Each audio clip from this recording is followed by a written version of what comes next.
It's time. It is I, the TheDuelLogs, everybody's fifth favorite custom card reviewer. Today we will be reviewing custom cards sent in through Twitter. They're amazing. They're the best custom cards ever. I don't care. I'm Pomu. Okay, so for those of you who are new to this, what happened was on Twitter, I put out a thing saying, hey, custom card review tonight. You have like 2 hours to make custom cards and send them in. And be sure you're checking my Twitter because I didn't tell anyone I was doing this. So literally no prep time, but thankfully we got 1 million submissions anyway. Fifth favorite custom card reviewer, but number 1 Yu-Gi-Oh VTuber. Shut up. Top 10 DuelLogs review. Shut up. So first up we have Gradle Slime Ball. This art is immaculate. It's amazing. I love it. It's a level 1 Aqua Tuner. If this card is normal or special summoned, return this card to your hand. Special summon 1 Gradle monster from your hand or deck except Gradle Slime Ball. If you control a Gradle monster or you control a monster owned by your opponent, quick effect, you can discard this card, destroy 2 cards on the field. You can only use this effect of Gradle Slime Ball once per turn. Whoa, this card's amazing. Let me tell you about this card. Gradles are cards where if they're destroyed by your opponent, you get to steal your opponent's cards. So they're all about stealing your opponent's monsters. So this card right here can search them from the deck, or recruit them, special summon them directly from the deck. And it's also a hand trap to just destroy 2 cards. That's amazing. You can also use this to proc a Gradle Eagle if you wanted, since Gradle Eagle procs is effect if it's destroyed by a monster effect. And it's also a level 1 tuner. Gradles do have some tuner plays, but that's not really their main focus. I guess they tried to make that a focus, they just kind of failed at it. Also, just a fair warning, there is no guarantee that I'll read your custom card that was sent in. It's just whichever ones I happen to pick. You gotta get lucky to get in. Next up, we have Melissa, Spirit of the Fragrant Blooms. This is a 1900 attack, link 2 plant monsters, except tokens. This link summon card cannot be targeted by your opponent's card effects. Amazing. That's excellent. If you special summon a plant monster to a zone this card points to, you can add 1 plant monster from your deck or graveyard to your hand with a different original name than the monster you summoned. Alright, this card would immediately be broken. Quick effect, you can discard 1 card and target 1 card your opponent controls, destroy that target. Or if this card points to that target, banish it. Oh, it does point upwards. You can activate these effects once per turn. So, if you special summon a plant monster to a zone this card points to, you can add a plant monster from your deck or graveyard to your hand. It searches. It's Rika support. This is like Sunvalon support. There are some crazy good plant decks that exist right now that make use of link monsters and search out 1 million cards. This card would be really good. It would definitely see play, especially because of its arrow. Whoever made this is definitely a Sunvalon player, whatever it's called. Just a better Rosemary Jasmine? No, it's another Aroma Seraphi Jasmine. Oh, right, we forgot to rate the card. So, let's rate this card. I'd say based on its effect, and its attack points, and its link arrows, and its type, and its artwork, this is a 10 out of 10. Good job. Next up, we have Odd Eyes Illiterate Dragon. A sky dragon descended from the moon. She has a gentle heart hidden underneath her mischievous nature, like the glow of the moon on a cloudy night. Also loves lean. Isn't lean illegal? Level 3, it has a 6/9 as it scales, like 69. You know, every single pendulum card in the game has, you know, left and right scales separated by color. Because it is even written in the rule books that this designates what scale it is based on which zone it's put into. However, every single official pendulum card in the game has the exact same scales on both sides. They can be different. There are rules for them to be different, but they have never printed a card where they were not the same. Interesting fun fact about pendulums. Anyways, its pendulum effect is the only thing that matters here. Switch any number of monsters on the field to defense position. If you do, change their attacks to 0, and if they are destroyed this turn, they are returned to the hand instead. Then you can target the same amount of monsters in your opponent's field and return them to the hand. So it changes all of your monsters to defense position, makes their attack 0, and if they're destroyed, they go to your hand instead. But it also allows you to do the same to your opponent's cards, but it doesn't specify a time. There's no like specified times on any of this. It says it does this and that they're returned to your hand, but when and for how long? And also, when does it bounce your opponent's cards? It's missing some conjunctions there. Next one, we have Quick Effect. Target 1 card your opponent controls. It cannot be activated this turn and its effects are negated. This is just a card, so it's just a straight up Omni Negate. Then destroy 1 card you control.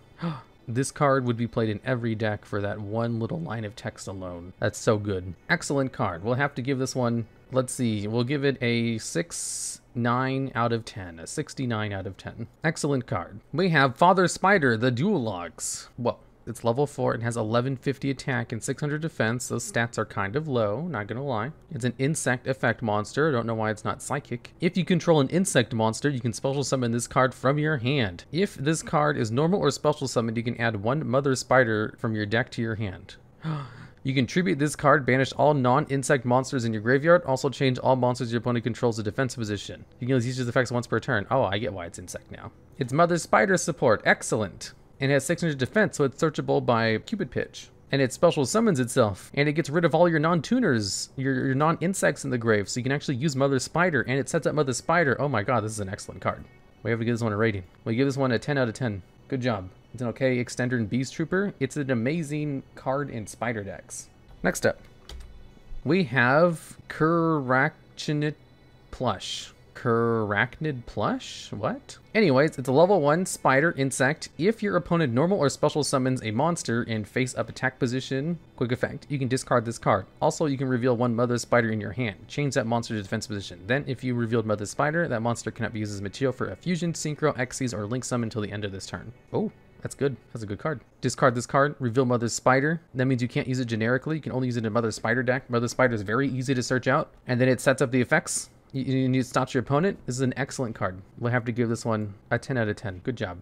We have Dutchman, Ship of the Dead Sea. Ooh, I like this card. It's a level 4 Xyz monster, zombie Xyz monster. It has the effects where it requires 2+ level 4 zombie monsters as its materials. And it says that zombie monsters you control gain 500 attack for each monster whose original type is zombie that is attached to this card as an Xyz material. Quick effect. Once per turn, you can detach one Xyz material from this card, attach one of your banished cards to this card as an Xyz material. Then, if a zombie world is face up on the field, you can attach one card from your opponent's graveyard to this card. You can only control one of these cards per turn. So, it allows you to recycle Mizuki. You can detach material, add Mizuki to it, and then also get rid of one of your opponent's resources in their graveyard. That's so good. And it also buffs up all of your zombies. This card is amazing. And it's also water for no reason, which is hilarious. Is it going to be a 10 out of 10? No, not every card is a 10 out of 10. Except this one is. This is a 10 out of 10. Good job, Dutchman's Ship of the Dead Sea. I love this card. I want it. I want this card to exist. Next up, we have Pot of Opulence. It's Pot of Greed. So it's a spell card. It has the effect, double your opponent's life points. Draw 2 cards. Your opponent can't take damage for the rest of this turn. Activate only 1 Pot of Opulence per turn. So draw 2 cards, double your opponent's life points. They take no damage for the rest of the turn. This card's broke. It's super good. Oh my goodness gracious. This card would see play in like every deck ever. Doubling your opponent's life points? Who gives a shit about their life points? You get to draw 2 cards. They don't take any damage? Who gives a shit? You draw 2 cards. Yeah, this would be an instant 3 of. Everybody would play it. It would probably get banned for being too good. That's just how strong drawing cards is in Yu-Gi-Oh! Double my opponent's life points for 2 cards? Let's go. Yeah, pretty much. Doubling your opponent's life point. The thing is, the big downside to this card is actually the second effect, the second downside, where your opponent can't take damage for the rest of this turn. Like, that is enough of a detriment where people don't play Dark Ruler no more. Because of that downside, people would actually choose not to play it. Because sometimes you just don't need the card draw that much, and you can just win instead. However, the thing with Dark Ruler no more is that it's purely a going second card, whereas you can use this going first. So, a little bit better. I'm going to counter with Ancient Leaf.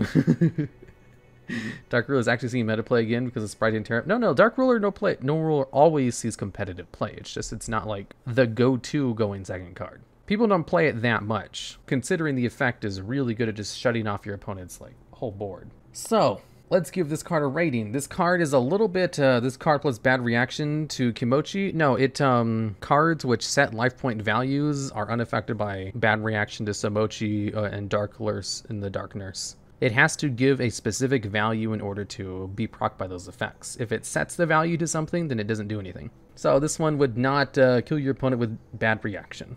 In the same way you're able to get around, self-destruct button. I remember back in the day when I made top 10 videos that talked about self-destruct button, I would get like a million comments telling me, is like, did you know you can combo self-destruct button with a card that makes it so you don't take damage and you can win? And I was like, oh, did you know that doesn't work? It doesn't do damage to you. But I get so many comments like, did you know if you use self-destruct button and you use a card that makes it so you don't take any damage, you can win with the card? And I was like, no, you can't. It doesn't work that way. So every time I mention self-destruct button, I have to add that to that section. Otherwise, I'll get a million comments about people telling me, actually, the duel logs, you stupid idiot, you stupid moron, you stupid incorrigible idiot. Did you know if you use a card that prevents damage, you can win with self-destruct button? You idiot, you stupid moron. I can't believe you didn't know that. I was like, actually, that's not how that works at all. This card means instant self-destruct button. Okay, so if we analyze this card based on how broken it is and completely broken it is, we do have to knock off some points. So 10 out of 10. Good job. Next up, we have Lake of Miasma. Miasma. This card is treated as zombie roll face up on the field or in the graveyard. Whoa. Once per turn, if a zombie monster is banished from your graveyard, you can send one zombie monster from your deck to the graveyard with the same original name as that banished monster. This is so good. That's why I picked it out. So once per turn, if a zombie monster is banished from your graveyard, you know, Mizuki, you can send a zombie monster from your deck to the graveyard with the same original name as the banished monster. You know, Mizuki. For those of you who don't know, Mizuki is a zombie monster with an effect that if it's in the graveyard, you can banish it from the graveyard to special summon any other zombie monster from the graveyard. And its effect is not once per turn. So if you have 3 copies of Mizuki in the grave, you can use all 3 of them. And if you can recycle them, you can use them. So if you have Mizuki in the graveyard, you can get another Mizuki in the graveyard to special summon another card. This card is bonkers. Mizuki used to be limited because its effect is so good. Mizuki existing basically gives a boost to the zombie type as a whole because it's just so good. During your end phase, if this face-up card is in the field zone... Wait, what? During the end phase, if a face-up card is in the field zone... Okay, that makes more sense. I knew I misread that. And this card is in your graveyard. You can place this card from your graveyard into your spell and trap card zone, face up, and banish it when it leaves the field. That's amazing. This card is great. I made this specifically to be broken. Good job. Yeah, I saw the zombie support stuff and I was like, whoa. As a fan of zombies, I love these cards. I wish this and the boat existed because this would just be like Mizuki Turbo. And they'd use the boat to recycle them. Mizuki turns into a better Lone Fire Blossom. Yeah, well, kind of. You still need to get the zombies in the grave. You see, the problem with modern cards that require graveyard setup is that it's so hard to get graveyard setup with Ash Blossom.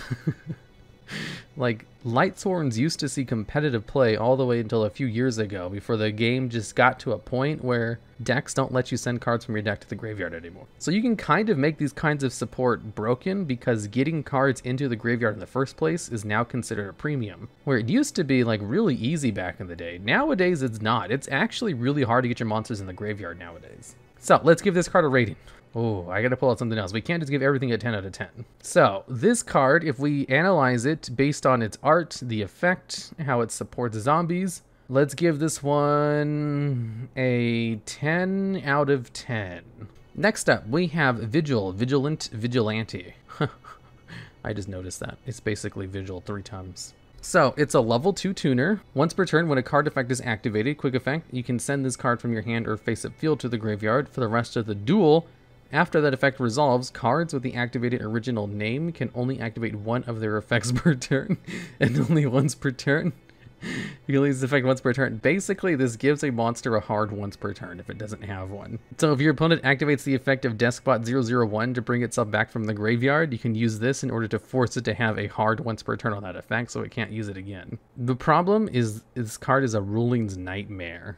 Because, like, you know, sometimes cards don't have a once per turn for a reason. So, like, what part of the effect does it give a once per turn? How would you word this to have that effect? I understand what it's trying to do, but basically forcing a hard once per turn onto a card where it probably has multiple effects, it's easier to just say you can't use that monster's effect for the rest of the turn. You know, like, Called by the Grave. That's probably the easiest way to do this kind of effect. Instead of applying a hard once per turn to it for the rest of the duel, you could just say, no, I guess you are trying to apply a hard once per turn to the rest of the duel. Yeah, I understand what you're trying to do. It's neat. I'm just thinking of all the ruling confusions this would cause because this effect is too unique. My Akashas would be dead with this.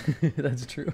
That's why it's a once per turn and only once that turn. Also, it should definitely mess with the activation effect. Yeah, like Mythical Wrath Panel. Exactly. Oh, just an MD exclusive card? Yeah, that would probably do it. All right, we'll give this card a rating. This card is a 10 out of 10. Good job.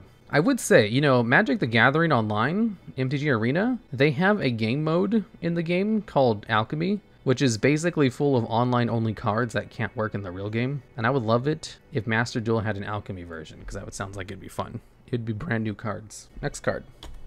A Rosemary Rosemary. Oh, sorry, I accidentally gave it a rating before even reading the card. Well, we'll have to remove that afterwards and give it a proper rating. So, one tuner plus one or more non-tuners. While your life points are higher than your opponent's, your opponent can activate the effects of monsters in their hand or graveyard. Whoa.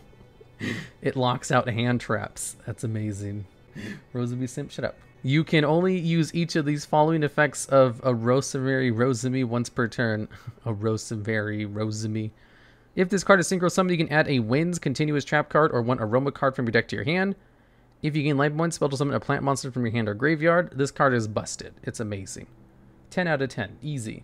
The effect is also good. That's it. That's all of the cards. All of the custom cards of the custom card review for custom carding. Now that I've done my my obligatory custom card review of the month, I don't have to do one again until next month. So stay tuned.